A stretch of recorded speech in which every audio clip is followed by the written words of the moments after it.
So our topic today is relationships, and it's pretty open, so I think that we're all kind of going to come at it from different angles and talk about different things about relationships. And also, you may notice that I'm in a different location.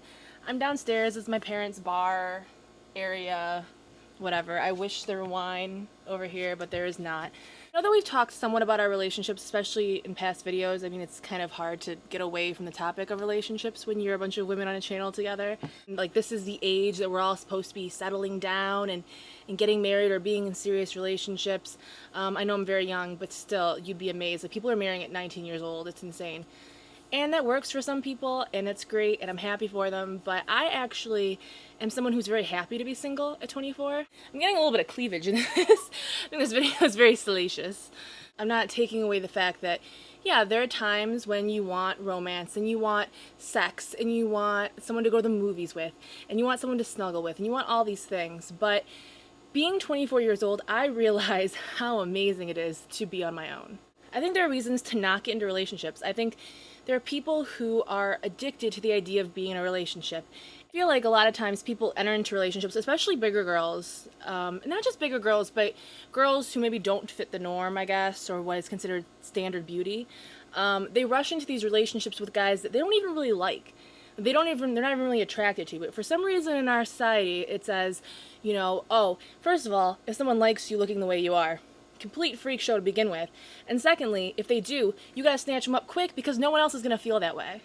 I've had some fails and I've written songs about a lot of fails, but those experiences have taught me a lot. And being alone, those times where I've been by myself, which has been a lot of the time, and when I didn't have things going the way I wanted to, that's when I learned the most about myself.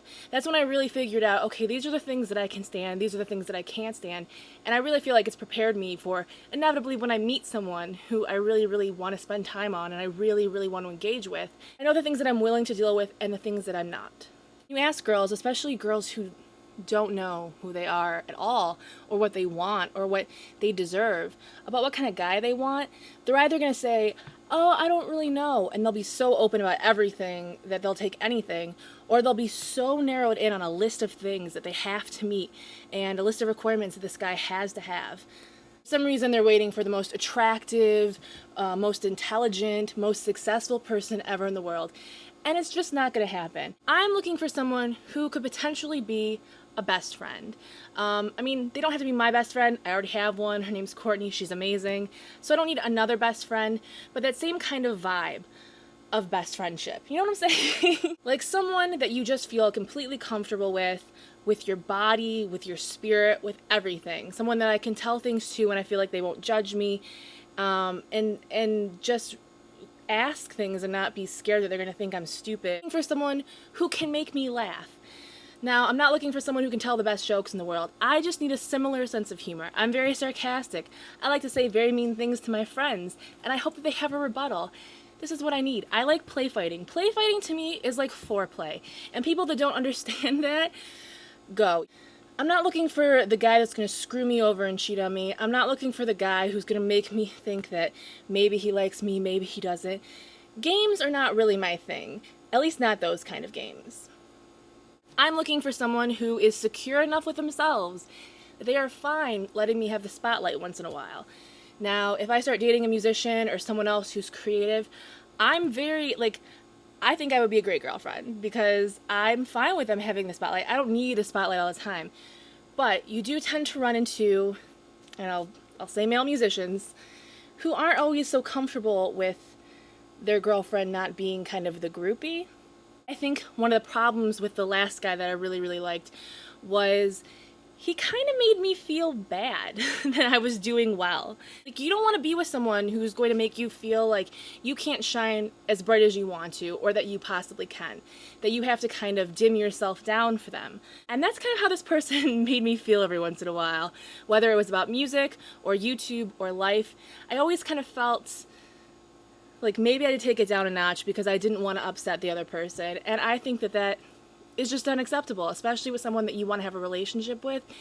They have to be secure with what they're doing and what they're passionate about and what they're good at, and be secure enough that they can, you know, support you too. I'm not looking for someone to pay my bills, to fix all of my problems. Like, you should be going into a relationship because you are already a fully formed person. You already have like 85% of yourself together.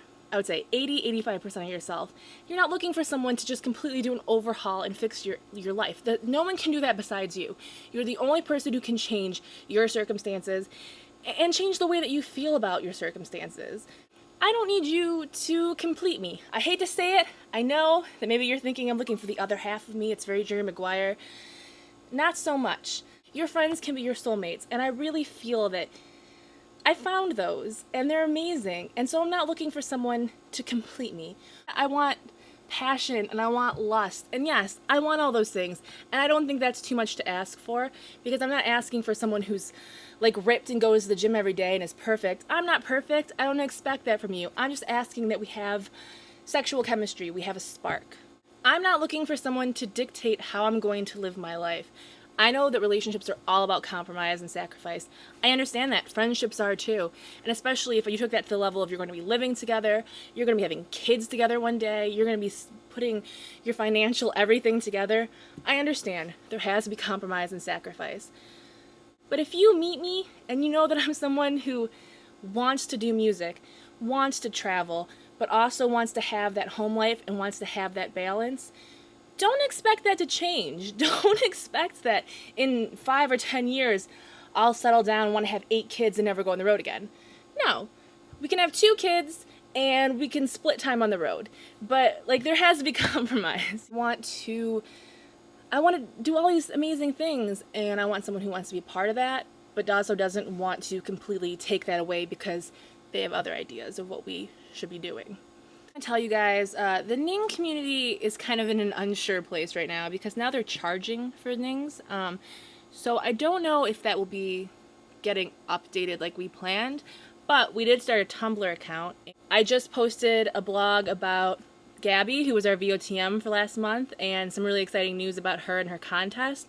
And then after I post this video, I'm going to actually be posting a blog just kind of talking maybe more in depth about what I mean in this video and hopefully clarifying a few things. So this will be fun, and it'll be a cool way to kind of get some insight behind videos and things that we're doing and things that inspire us as a group and as individuals. I also have a personal Tumblr that I started a while back. It's a little outdated, but I'm very into, on top of the vlogging, because we've been doing this for so long, I'm very into the idea of blogging in written word and kind of explaining things more in depth than you get to explain in a 3 or 5 minute video. So definitely check that out, and I will talk to you guys soon.